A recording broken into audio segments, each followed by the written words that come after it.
We're now going to look at budgets as a tool of control in the organization. So we've got our budget produced, we've maybe broken it down into months and so on, but we now want to compare the budget with the actual.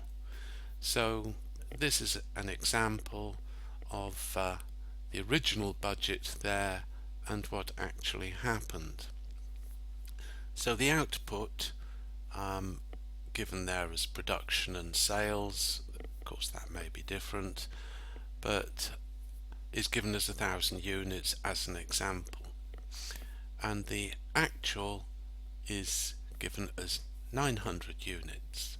So they didn't do as well in practice, there's our 900 units, as the original budget. So unsurprisingly, the sales level was lower, and the direct materials used, they were lower too, and direct labour was lower.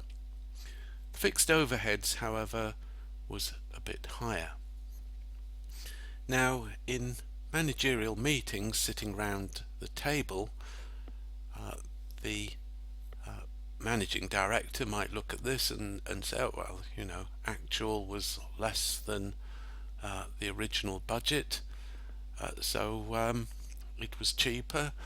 But of course, one of the problems in making the comparison between our 17,500 and our 20,000 is that the level of production was lower, right? So it was 900 units that were produced instead of the budgeted 1,000. So of course the labour cost was lower, and of course the direct materials used was also lower. We can't say that for the fixed overheads because that's not related to volume. So the fixed overheads were higher, and it doesn't really matter whether it was 900, 800 or 1,200 units.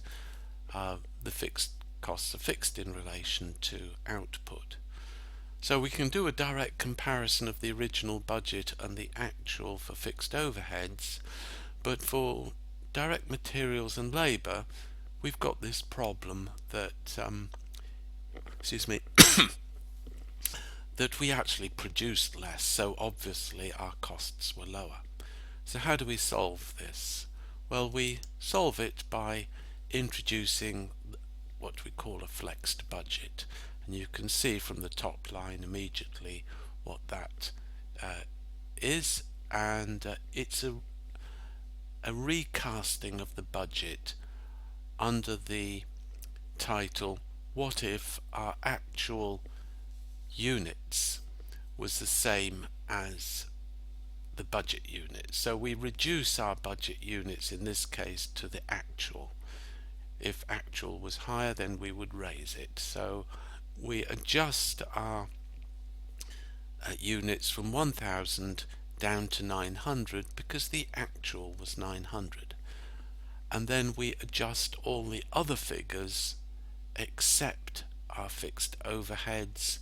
We adjust all the others, flexing the budget so that the budget is now the budget that we would have prepared for an output of 900 units. So we've taken away that reasoning that, well, of course our material costs are lower because we produced less. We've adjusted for that.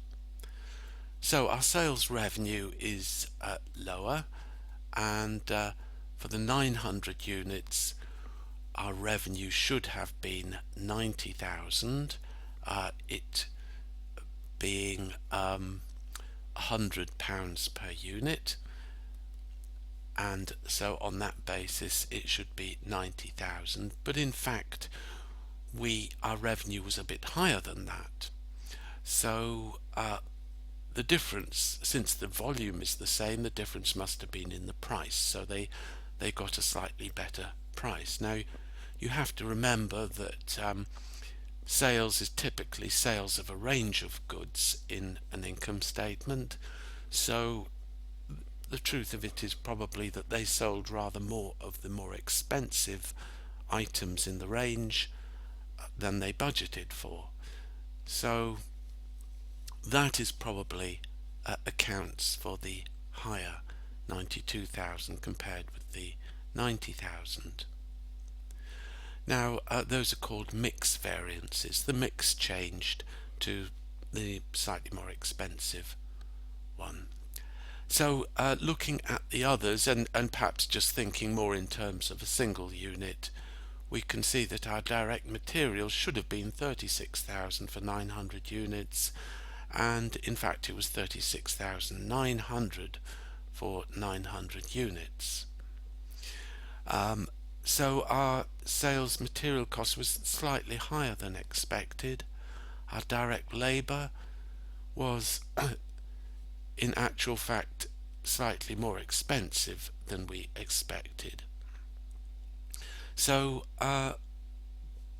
with the actual on the direct materials was more expensive, and the actual on the labour was cheaper. So there's been a saving on the labour, but not a saving on direct materials in relation to the budget. Now we said we didn't flex the fixed overheads because that doesn't vary with units, and so we have the fact that we had earlier, we're comparing 20,000 with 20,700, so we had an adverse variance there.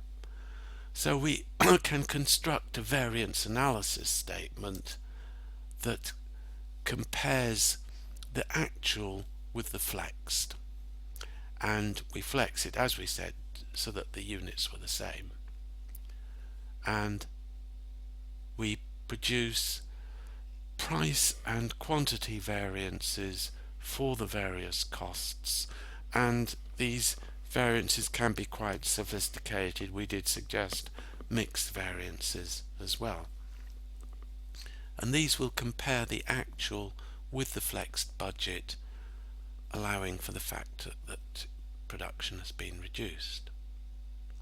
So that helps us with our control, and we can prepare a variance analysis statement that starts with the budgeted profit and works through to the actual profit, adding the favourable variances, deducting the adverse variances to get to our actual profit.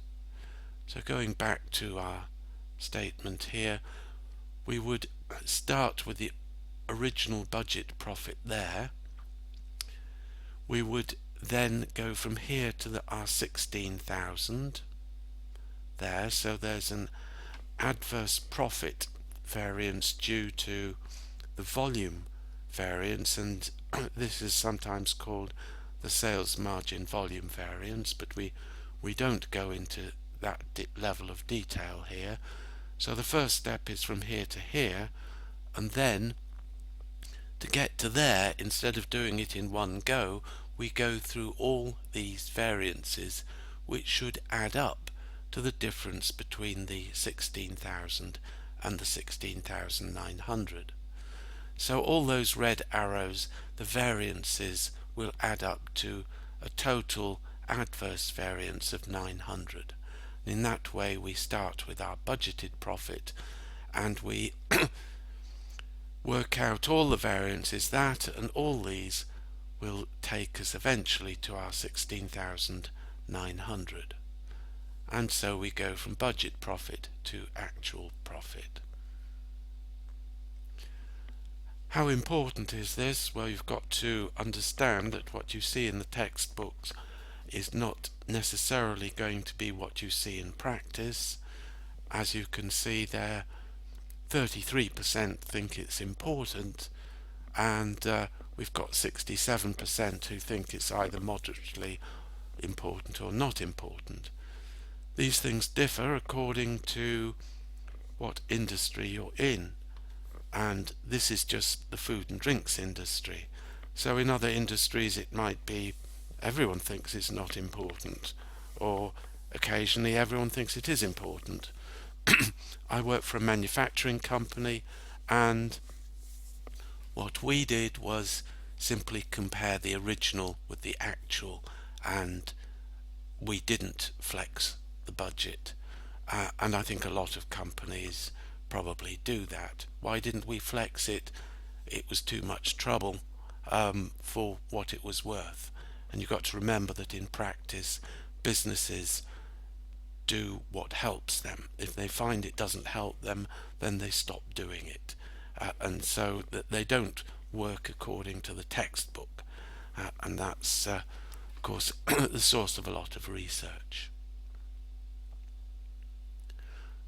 So comparing the budget and actual, here we've got another little survey looking at the use of flexible budgets. I've just said where I worked we didn't use flexible budgets. As you can see there, 29% never used it, 2 very occasionally, 3, and 13% used it very often. So, I mean, I can remember trying to do a price variance or labour rate variance on the accounts, and it got so complicated with holiday pay and people being absent and so on that I just gave up. And we just compared the actual with the budget, with the original budget. Now, it will differ in different companies, and that's effectively what we're saying, and that there's no predominant view on these things. It seems, pretty even across the range, doesn't it? Making budgetary control effective. Never too keen on these sorts of things, but you have to look at them. I made a little acronym there, made up of the first letter of all these. It's a good idea to remember them, and they're all pretty straightforward. You've got to take the system seriously. If you don't, the company will slowly fall apart, believe me. Areas of responsibility for the budget is very important. Targets that are achievable, and the established data collection, reports aimed at individual managers, so got to be relevant to them. Fairly short reporting periods.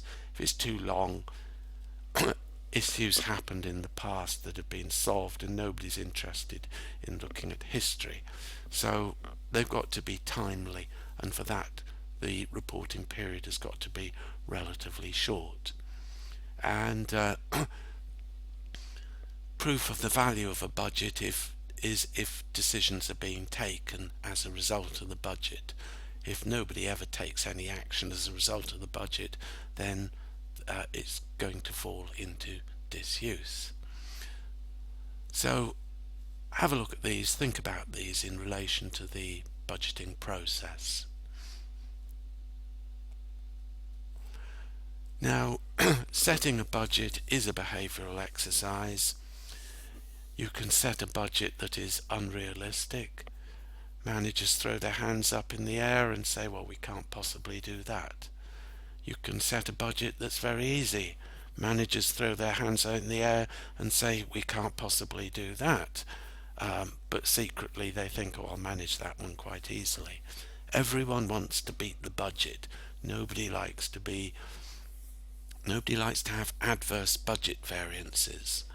So budgets set expectations throughout the organisation, and everyone will try to ensure that they can beat the budget. So there's a lot of game playing around the budgeting exercise. We have a few statements here. Existence generally tends to improve performance. Well, I don't know about that. I think that is a bit of a wild statement.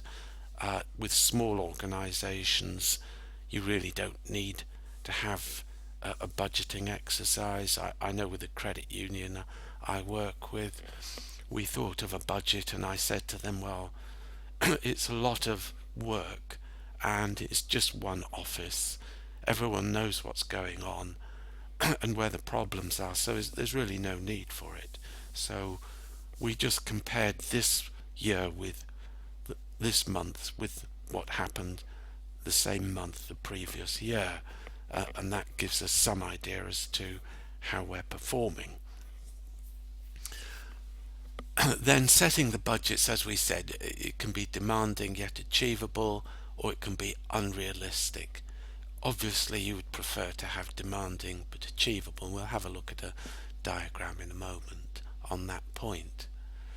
Participation of managers tends to improve motivation and performance. Yes, it doesn't help if a budget is just dropped on managers without them having any say. But on the other hand, what managers say is achievable is often very achievable. I had to deal with 8 factories up and down the country, and I knew that some managers were realistic and gave you their best estimate, and some were game players and gave you a budget that was far too low. So with some you had to raise it, and with others you just left it as they had submitted it. So they participated, but there was quite a bit of game playing in before getting to the final result. Very common diagram on behavioral aspects of budgeting is this, where this line, the blue dotted line, is where the budget equals the actual, and the curved line here is the budget, is the performance against budget. So if you set a very easy budget here, the actual performance is likely to exceed the budget, but the budget was set at a low level of activity. So typically you set the budget at this point, the budget is there, the actual is above. Then as you increase the budget level, so the actual is less and less likely to exceed the budget. Then there's a crossover line, and then there's a hypothesized highest point in red here, where if you set the budget there, then the actual is at this red point. That line is a bit low, but it's at that red point, and so your actual performance is at the highest level, at the level of the red point there, and the budget is up here. So you've got an adverse budget but maximum level of output. So some would argue you've got this is the difficult and barely achievable.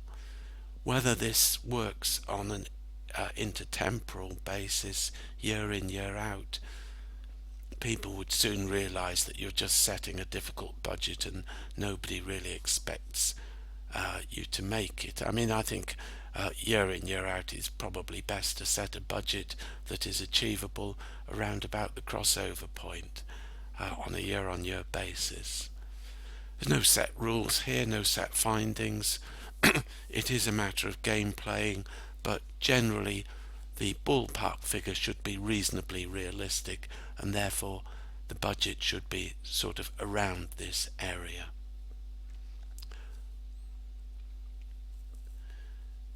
Variance analysis in businesses as used according to size, and this bears out what I was saying. Small operations use, still big at up to 50 employees, most of them still using variance analysis, looking at the difference between budget and actual and preparing budgets.